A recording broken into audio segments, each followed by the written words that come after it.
বর্ষাকালে পাকা তাল দিয়ে সবচেয়ে সেরা স্বাদের পাটিসাপটা এইভাবে একবার বানিয়ে খেয়ে দেখুন।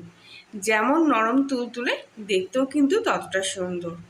একটা খেলে কিন্তু মন ভরবে না, আর একটা খেতে মন চাইবে। আর ভিতরটা পুরো তালের পুরে ভরা।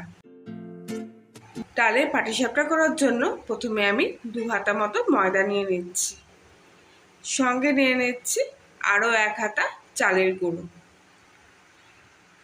পরিমাণ মতো লবণ দিয়ে দেবো, আর দিয়ে দেবো স্বাদ মতো চিনি। আপনারাও এরকম কাপ কিংবা হাতায় করে করে সবকটি উপকরণ মেপে মেপে নেবেন, তাহলে কিন্তু পরিমাপটা সমান হবে।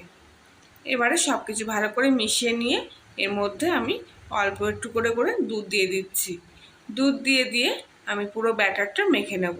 অবশ্যই জল দিয়ে মাখলেও কিন্তু কোনো অসুবিধা হয় না, তবে দুধ দিয়ে মাখলে পাটিসাপটার স্বাদটা কিন্তু খুব ভালো হয়।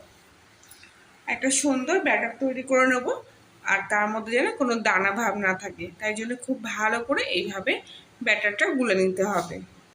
আর তার সঙ্গে কিন্তু চিনিটাও খুব সুন্দরভাবে গলে যাবে। অবশ্যই আপনারা চিনিটা আপনাদের স্বাদ মতন দেবেন, যেমন মিষ্টি খাবেন। একটা সুন্দর কিন্তু ব্যাটার তৈরি করে ফেলেছি এখানে আমি। আর ব্যাটারটার ঘনত্ব হবে ঠিক এইরকম, না একেবারে পাতলা না ঘন। এবারে আমি একটা অন্য বাটি নিয়ে নিচ্ছি, আর তার মধ্যে আগে থেকে গুলে রাখা ব্যাটারের 2 হাতা মতো নিয়ে নিচ্ছি।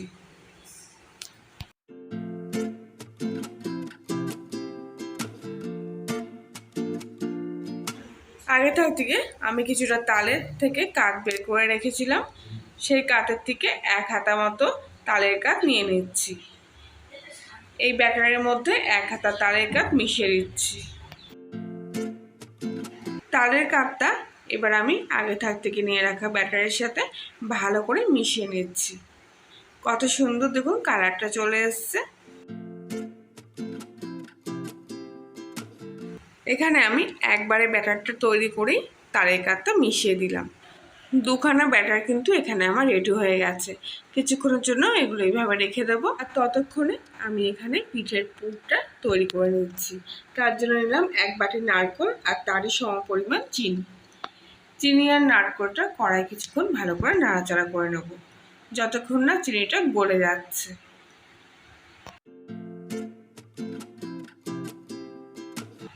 কিছুক্ষণ পর দেখুন চিনিটা গলে গিয়ে কিন্তু একটা লালচে ভাব চলে এসছে। পাটিসাপটায় পুরে একটু তালের ভাব আনার জন্য আমি এর মধ্যে আগে থেকে নেওয়া তালের কাঠ 1 ডাবু মতো দিয়ে দিচ্ছি। এতে পুরটার কিন্তু স্বাদ এবং গন্ধ দুটোই কিন্তু খুব ভালো আসবে।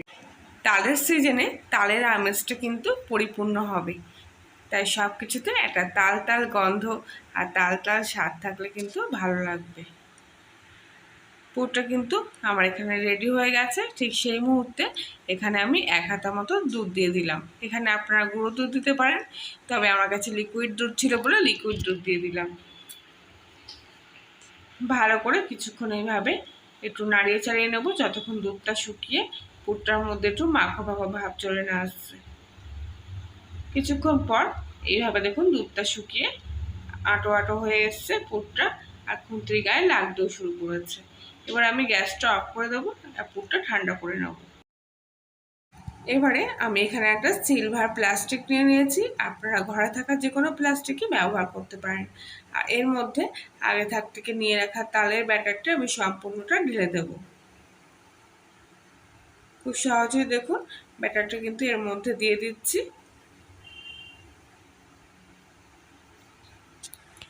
এবারে মুখটা ভালো করে বন্ধ করে কাঁচির সাহায্যে প্লাস্টিকের একটা কোণ কেটে নিলাম। তারপর চাটুতে কিছুটা তেল ব্রাশ করে ভালো করে গরম করে নিয়েছিলাম। আর এইবার কত সুন্দর প্যাচিয়ে প্যাচিয়ে জিলিপির মতো একটা রিং তৈরি করছে দেখুন। খুব সহজেই কিন্তু এই প্লাস্টিক দিয়ে আপনারা এইভাবে রিং তৈরি করতে পারবেন। প্লাস্টিকটা নরম হওয়ার কারণে চাপতেও কিন্তু খুব সুবিধা হচ্ছে। আর এইবার যে সাদা ব্যাটারটা রেখেছিলাম সেটা রিংয়ের চারিদিক থেকে এইভাবে গোল করে দিলাম। আমি কিন্তু এখানে কোনো ননস্টিকের চাটু ব্যবহার করছি না। দেখুন অ্যালুমিনিয়ামের চাটুতেই কিন্তু আমি পুরো পাটিসাপটা পিঠেটা করছি। আর এতে কিন্তু কোনো তলাও লাগবে না, কিংবা পিঠেটা কিন্তু আবার নষ্ট হয়ে যাবে না।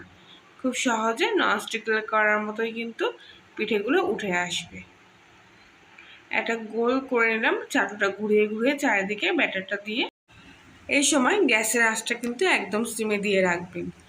এরপর তৈরি করে রাখা পুরটা আমি এইভাবে পাটিসাপটার উপরে লম্বালম্বিভাবে দিয়ে দিচ্ছি।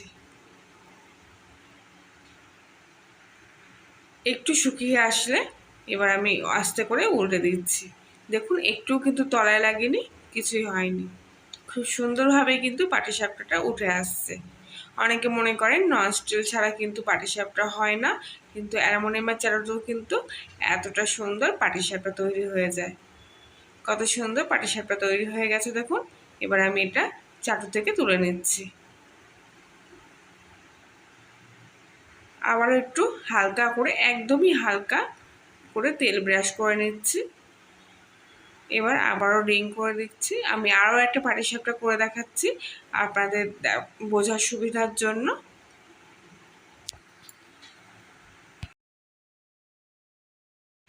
পিঠে করতে করতে আস্তে আস্তে কিন্তু ব্যাটারটা ঘন হতে আসবে, তখন কিন্তু আপনারা একটু দুধ কিংবা জল মিশিয়ে আবার ব্যাটারটা পাতলা করে নিতে পারেন।